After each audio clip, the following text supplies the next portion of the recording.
So many good things happening in this chapter, but ultimately, the whole mention of Akasha and the gourmet world and the ingredient god got me pretty hyped. Toriko Gourmet number 99, Soup Decision. Well, hello, my brothers and sisters and hunters and revivers and IGO members of the Nerd Nation. I, as always, am Jim, here to bring you another review on the awesome and appetizing, mouth-watering, intricately woven and realized tale of Toriko. Now, our last chapter, of course, saw us with really the climax of it being I guess you would say the apex of it being at the end. Toriko going and loving the century soup so much that he asked Komatsu's permission to add it to his full-course meal. Of course, everybody else was impressed as well. We had a nice reunion with guys like Match and Takamaru and Teppei and Granny Setsuno, so very, very cool stuff. That's where the chapter left off, and that's actually right where it picks up. The first several pages is kind of just like the whole, like, doo-doo-doo, you know. They sort of break the fourth wall sometimes in this, and it doesn't do it often, but occasionally with, like, the Zongi thing, you know, oh, I'm gonna die, and this is just a manga, not a video game, and, you know, all these other things that have been said. There's a few little things. And, like, for instance, when Toriko goes and, you know, it's like a game show almost when he goes and he picks something for it, you know, all of a sudden, you know, pops into place, you know, on his full-course meal.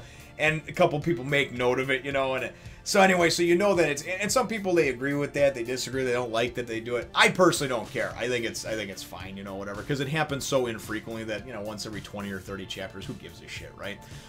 You know, yeah, it is breaking the fourth wall, and it does take some of that immersion away from it, but you know what? It also reminds you to be conscious that although this is a very cool, gripping, enjoyable tale, that it is fiction, you know, so, like I said, I see no harm in it as long as it's not done repeatedly just for gags or for comic relief or something like that. So, very cool stuff. But really what we wind up seeing is Granny winds up kind of having some one-on-one time talking with Komatsu and really kind of delves into the whole, you know, figuring out, obviously talking with him and figuring out that it was this wall penguin, that it was actually his saliva that was, and she explains to him that you don't understand, like, see, if I would have used that on my century soup, it wouldn't have worked. That's the whole thing about the ingredients choosing the chef or the cook, right? And I thought that was very cool, you know, just again, the way it was explained. I delved into it in the last chapter when I focused a lot on Komatsu, and in this chapter as well, in the first half, we get that whole play off of Granny Setsuno. So then we go and we kind of see, like, the aftermath of everything, right? This is the wind down chapter. We get to see Match and his guys going back to Nerd, the city of Nerd, and going and just, you know, being able to hand out century soup and give it to these kids and what have you that are hungry. You know, and that was obviously neat. But then we wind up seeing Komatsu asks Toriko about the whole deal with, you know, with Takamaru, right? And we wind up finding out about his boss, I guess you would say, you know, whatever you want to call it, the person that he is underneath his master, his whatever that he looks up to, he's his pupil, Aimaru or Aimaru. Aimaru sounds better to me, but I know a lot of people say that there's no long vowel pronunciations in Japanese, so like A wouldn't be in there, so maybe it is Aimaru. Anyway, we wind up finding out that this dude is actually, there's people that are connoisseurs of fish, that like this, that like that. Then there's guys like him that's actually, he actually goes and eats sickness from other people. He can actually go and eat and destroy and pull bacteria. That's like his power, his strength, is that he can go and eat all these sicknesses and harmful diseases and stuff. So it's kind of cool because we get to see this touching backdrop about Takamaru, and I really hope that he plays into, at some point in the future, maybe in the next arc, maybe one of the other future arcs, I hope he plays back into the story because I really like him as a character. As a child, he was basically diagnosed with this crippling disease, whatever disease that it is that he had, and it was something that was obviously brought with him from the gourmet world. So I know that this is a character that he's going to do more with. There's going to be more that's going to come out at some point. I just don't know if it's happened as of yet because I'm not caught up. But so anyway, so as a child, so he has this disease, and what happens is they wind up getting, no doctor can figure out what it is or how to heal it or what have you, and they basically give him a month to live. He's got a month left to live, and everybody abandons him, and he's a kid. He's maybe 8, 10 years old. I don't know. It doesn't matter. The point is he's a kid. Even if he's an adult, doesn't matter. Should never leave anybody abandoned in the world by themselves, right? And that's what everybody did. They thought that they would catch his disease, so they distanced themselves from him. So it wasn't so much that he had this debilitating, crippling, life-ending disease. It was the fact that his last moments were going to be spent alone, right? And that was the thing that really kind of got me right here, you know, is that he was going to be alone. So anyway, we wind up finding out that Amaru wind up coming to his aid, comforting him, and actually going and taking as much as he could of that curse and that disease away from him. Now, we know it comes from the Gourmet world because you know, the fact that obviously the cursed eye and what Yusaku had said a couple of chapters back about that, these diseases that, different afflictions that can come to you from the Gourmet world, his cure-all pill could only cure things from the actual human world, right? So we find out that he wasn't able to completely remove the curse or the disease or whatever it was. Obviously, he was able to save his life, but he still has that cursed eye and that scar and everything else, and he lives with that. So Komatsu goes and he gets it. He's like, oh, okay, cool. So that's why he joined the Knights, right? You know, because he obviously owes a great debt to Amaru and everything else. And sure, yeah, the loyalty of it. Now, what winds up happening, though, is then Komatsu says, well, yeah, but how much did that cure-all pill that Yusaku gave him, did that help cure him, you know? And Toriko says, I'm not sure how much it actually did or it helped, because basically what happened is Amaru, from all these years of just basically like being able to suck up and take all these poisons, toxins, and diseases, he has become afflicted with that himself. The thing that he was once known for being able to take away and be immune to, I guess you would say, is now coming back to bite him and to haunt him and actually eat away at his body. And that's how I look at it, right? His body, his soul, his aura, his whatever, right? So we wind up finding out that he didn't even want to take the pill that Takamaru brought back for him. And they actually show this through kind of like a flashback type thing or like a side panel, whatever you want to call it, a side-by-side story, you know, concurrent with what Toriko's explaining. And Amaru was laying on his deathbed, and Takamaru was trying to give him this pill, and he's like, no, I'm not going to do that. And Takamaru's like, no, you don't understand. It doesn't go against the ways of our teachings. It's all natural. It's really good, you know.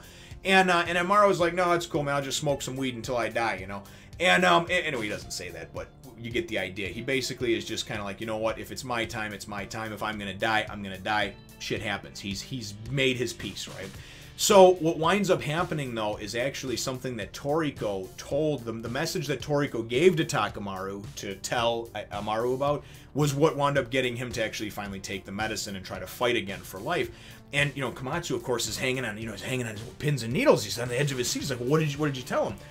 He told him that it's rumored to be that the main course of Akasha's full course meal, the food god, is rumored to, it's going to appear in the next couple of years. So basically it's kind of like his, hey, you know what, this ultimate, man, the golden goose is going to appear in a couple of years. You need to hang in there and be part of this shit, you know?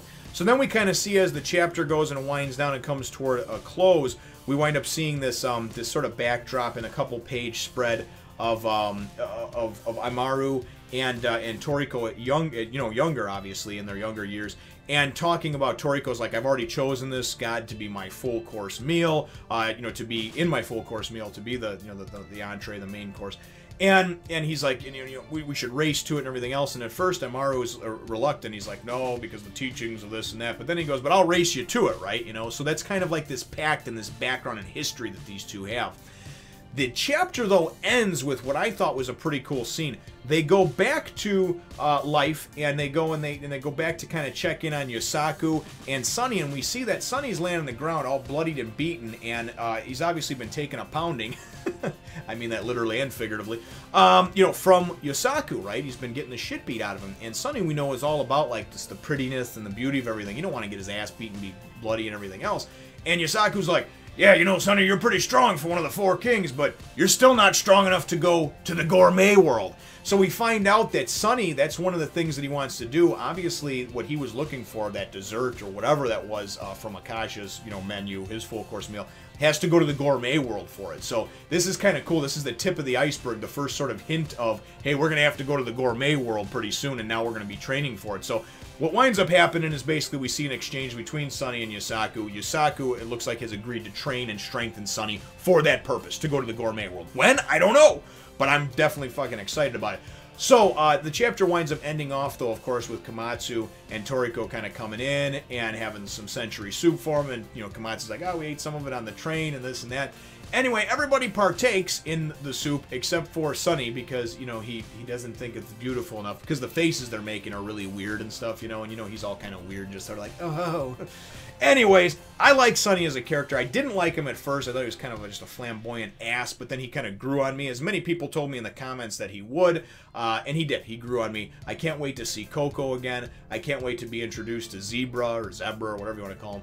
And really, you know, I'm hoping that that the next arcs are just as cool and as action-packed as this one was. So that's where the chapter leaves off, brothers and sisters. And my chapter question for you is, ultimately, what are your thoughts on the mention of the gourmet world? Now, I know that they've kind of hinted a little bit at it before, and the ingredient, and maybe it'll happen, maybe this will happen, but it's really just been more in passing, whereas now we actually kind of see, almost front and center, Sonny actually going and talking with Yusaku and now training to become stronger so he can obviously deal with and be able to get through the rigors of the gourmet world. So let me know what your thoughts are on the gourmet world, and obviously the mentioning of it, and the fact that we're eventually going to be going there. And leave your answer in the comments down below. Feel free to hit thumbs up the like button if you should think that I deserve it. Subscribe if you have not done so already. We will look forward to catching all of you in the next one, Nation. Now remember to subscribe to my other channels and follow me on Twitter, Facebook, and Instagram too.